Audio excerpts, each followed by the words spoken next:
फनटून्स video का मजा लेने के लिए चैनल को लाइक सब्सक्राइब करो।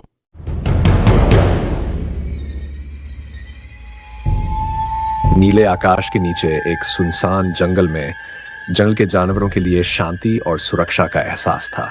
लेकिन इस शांति को तोड़ने के लिए एक भयानक प्राणी के आने की खबर जंगल में फैल गई। यह प्राणी इतना रहस्यमय था कि उसके बारे में कोई भी जानवर सही कुछ कह नहीं पा रहा था। कहानी की शुरुआत होती है एक छोटे से गांव में, जहां मोहन नामक एक कुम्हार अपने परिवार के साथ रहता था। मोहन की पत्नी माया और उनका बेटा गोपाल जंगल के करीब ही रहते थे।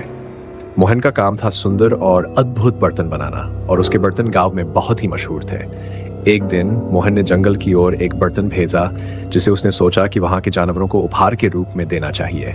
जब वह जंगल में पहुंचा तो उसे अजीब सी चुप थी। उसने बर्तन को एक बड़े वृक्ष के नीचे रखा और लौट आया। रात का समय आया और जंगल में अजीब आवाजें सुनाई देने लगी। जानवरों ने महसूस किया कि एक भयानक शक्ति जंगल में प्रवेश कर चुकी है।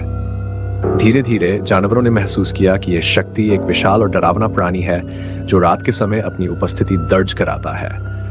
जंगल के जानवरों ने सोचा कि इस प्राणी को पराजित करना जरूरी है। एक शेर, जो जंगल का राजा था, ने सभी जानवरों को एक सभा में बुलाया। सभा में कई जानवर जैसे हाथी, गीदड़ और भालू शामिल हुए। शेर ने कहा, हमें इस प्राणी को पराजित करने के लिए एक योजना बनानी होगी। हमें मिलकर काम करना होगा और इस रहस्यमय प्राणी का सामना करना होगा। जानवरों ने सोचा कि वे क्या कर सकते हैं। एक चतुर गीदड़ ने सुझाव दिया कि वे प्राणी के बारे में अधिक जानने की कोशिश करें और उसकी कमजोरी को जानने की कोशिश करें। हाथी और भालू ने जंगल के गहरे हिस्से में जाकर प्राणी की तलाश शुरू की। भालू और हाथी जंगल की गहराइयों में जा रहे थे और वहां उन्हें एक अजीब सी गुफा दिखाई दी। गुफा के भीतर उन्हें एक विशाल और डरावना प्राणी मिला। प्राणी का शरीर अंधेरे रंग का था और उसकी आंखें चमक रही थी। प्राणी ने भालू और हाथी को देखा और डरावनी आवाज में गुस्से से बोल पड़ा, तुम लोग कौन हो और यहाँ क्यों आए हो? भालू ने साहसिकता से कहा, हम यहाँ तुम्हारी कमजोरी जानने आए हैं। हम जानते हैं कि तुम जंगल में डर फैला रहे हो और इसे खत्म करने का तरीका ढूंढ रहे हैं। प्राणी ने गुस्से से कहा, तुम्हें यह जानने का अधिकार नहीं है, लेकिन ठीक है, मैं तुम्हें बताऊंगा। मेरी कमजोरी एक विशेष वस्तु है जो चांदी की बनी हुई है और उसके साथ जोड़ा गया एक विशेष मंत्र है। जो कोई भी उस वस्तु को मेरे पास लाएगा, मैं उस पर निर्भर हो जाऊंगा और उससे पराजित हो सकता हूं। हाथी और भालू ने यह जानकारी जंगल के बाकी जानवरों को दी और एक योजना बनाई। उन्होंने सोचा कि वे मोहन से उस चांदी की वस्तु को प्राप्त कर सकते हैं जो उसने जंगल में भेजी थी।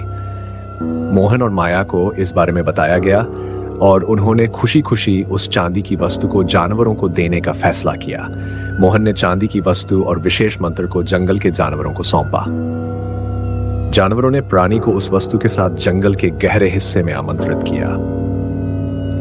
जब प्राणी ने देखा कि चांदी की वस्तु और मंत्र उसके सामने है, तो उसने महसूस किया कि उसकी शक्ति धीरे धीरे कम हो रही है।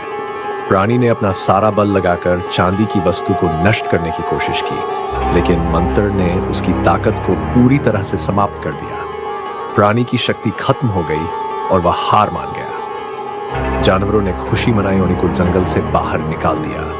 सालों साल बाद जंगल में शांति वापस आ गई और सभी जानवर सुरक्षित और खुशहाल जीवन जीने लगे। मोहन और माया की उदारता और जानवरों की साहसिकता ने जंगल को फिर से एक सुंदर और सुरक्षित जगह बना दिया। इस तरह जंगल में एक बार फिर से शांति और आनंद लौट आया।